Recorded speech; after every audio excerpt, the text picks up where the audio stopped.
Vishal, you're a fantastic place to start in the sense that, on the one hand, your business is called Madison World. And on the other hand, famously, Madison World is exclusively focused on India. Why are you just focused on India and not the world? Well, the term world is because of the kind of areas and specialties and expertise that we've built into other marketing areas.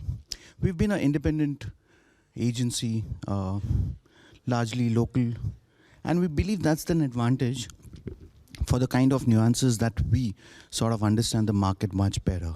So I think it's an advantage, and we'd love to call it world, but we're local for vocal. But Vishal, it sort of makes sense, doesn't it? I mean, we were talking before, and you have a lot of people that will purport to have deep knowledge of a place they've only been a couple of times, right? So I totally understand what you're getting at, but India is vast. How do you even begin to be local in a country this big? Look, I think there's a lot more in India, and like I keep saying, there's an India within India. You're talking about a massive market with 1.4 billion population, somewhere around 23 states, 28 languages. Look, that's even much sort of better than, I'll put it in a perspective, a population of Delhi is bigger than New Zealand. How does that sound? Right, big. So that's big, right? Having said that, look, I think when you talk about India as a market, I mean, there's massive growth, and there is a huge scope of expansion in India itself. So well, let's get into the nitty-gritty of this, Vishal. So Madison is client focused, right? So you're in the business of enabling your clients to expand. What is it about you that innately makes you able to do that as an agency? So I think it's more important for any marketer, any media person to really understand the market in a better way before really being an advocate to the clients of really expanding the business right now. I think to my mind, the better you know your own markets, the better you can come with a solve. And how do you go about that? I mean, there are some guests that we have on Trailblazers, Vishal, that swear by insights and data. There are others that say there's nothing like being in the markets, in the bazaar, you know, cheek by jowl. Where are you at with that? I'm a firm believer of data, and to my mind, it's the consumer insight, it's the data that really makes you look better when you want to launch your brands or whenever you want to expand your brands. Just to give you a bit of an insight, look, I think insight to my mind is very important. One of my brand, which is into hair serum, which identified, and some of the research that we did, we figured out that K-pop, the Korean pop, is very big with a certain TG in Northeast. I mean, that was a great insight for us to build a great market share in that particular market. And how, in practical terms, Vishal, did you figure that out? How did you make that connection between Assam and Korea or Nagaland and Korea? Look, well, you got to really do a lot of market visits to understand the consumers and do a lot of research. But that's more important to understand the local nuances of that particular market that you actually want to get into and expand it. Okay. And since we're on K-pop, just because it's such a phenomenon, it's gone from sort of not very much. I mean, had you heard of K-pop 5 years ago? Not really. Well, you might. I certainly hadn't. But what is it in terms of K-pop's market expansion that makes them able to, you know, be down with the kids in Assam? Well, that's the influence that those kids probably would have got from the lookalikes that they may feel over there, but that's become like a craze. And my sense is it's influence. It's a large influence on them. But if you look into it, I was talking to my children about this the other day, and one of their theories was K-pop works so well in terms of both genders because it's sort of androgynous in a way, and it's very unthreatening. You can overlay it anywhere. And its expansion is perversely based on the fact that it's not threatening at all. Do you buy that? Absolutely. I must cite this example. I have a daughter, 16 years old, and I asked her the same question that you're asking me right now. And where she said, look, I like these boys and they're great, where they have a green color hair or a purple color hair, but I love them. And well, she knows all the songs. And it's of course been populated. There's a lot more word of mouth, and it's a crazy sort of stuff that kids have got into right now. But that's unbelievable. Well, and I guess as a father, you'd rather the K-pop Walla turned up than some great big hulk of a man, you know. If someone's going to turn up on the doorstep asking for your daughter out, you'd rather it was that guy. Okay, let's get a wrap on K-pop. I want to get back into, you know, the innate idea of your business. Take us back to when Madison started, because like all brands that expand, it starts in a single place, right, geographically. Yep. Why didn't you just stick to that? Why have you gone broader? Is it a client thing? Clients are asking you? How do you define the market as such, because it's so big? Look, I think we're a 35-year-old agency, still standing strong, tall. And the firm belief is that there's a lot more you can do in India.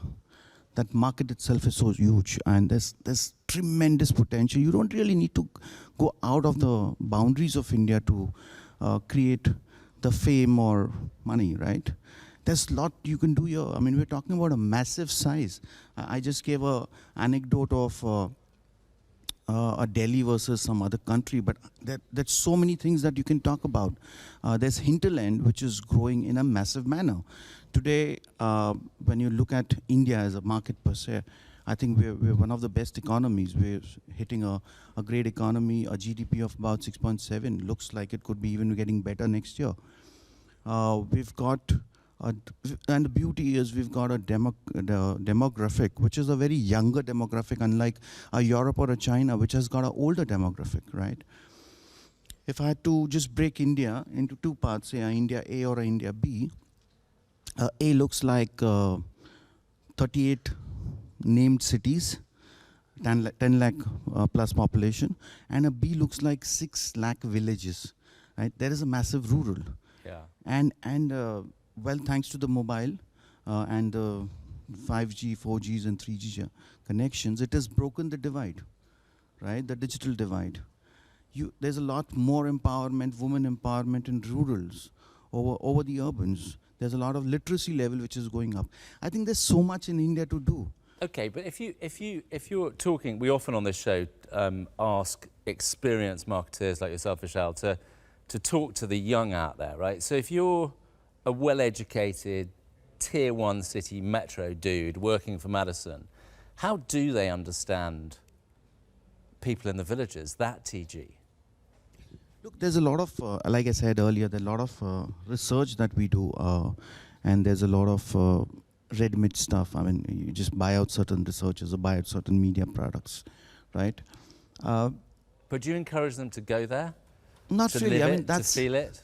Not really. It's actually how the consumption's going, right? Whether it's consuming a content or consuming products or whatever. I think it's largely a growth story, but there is a strength which is sort of pushing it. So it's all moving in that direction. Okay, and let's go back to your clients, because that's the motherlode of Right. Madison, clearly, Vishal. Is there something, when you think about identity, where you're finding that your Indian clients are innately very interested in having an Indian agency? Of course, that happens. Yeah, so a lot of our clients are Indian clients. It's not that we don't have MNC clients, but I think for the kind of work that we've done, we probably have more Indian clients, I would say. And what do you do? What do you do? Here's an interesting question. So inevitably, a client will come to you, Vishal, and say, "We're setting up in Japan or Hong Kong or Nairobi." What do you say then? We want you to help us. Sure, we put them onto our partners if we have any good friends based out of the other countries, or if that's something that, if it's just on a digital medium and manageable, we probably give it a shot. But ideally, and to be very honest, I'd probably say it's best you look at others. Well, and that's very interesting, isn't it? Because we've all been in front of agencies who we say we're going to Japan, and then they use that as an opportunity to set up in Japan, a place they may never have been. So you're holding the line. Absolutely. Like I said, you know, the more we learn out of the market that we are into, the more we just, you know, growing. And there's a lot more to come away. Yeah, it has a multiplier effect, Absolutely, right? And absolutely. yeah, as you say, there's Team A, there's Team B, there's Team C and Team D. I'm going to finish off, Vishal, on a particular question, which is, it's a sort of philosophical question. Yeah, India's been a trading nation for thousands of years. There was only really a little lull after independence, right? But when you think about Indians, of which there are a million different types of Indians, do you think they're good at international expansion and going international? Just talking about the international side of it. On the brand side of it. Brand side, personality side, and we have these huge diasporas around the world. Is there something about the Indian generically that makes them good travellers? Well, I think it's the Indians who are feeding up the tourism industry, if you ask me. I mean, more from a travel perspective. But is there a likeliness to move, go global? The answer is yes, right?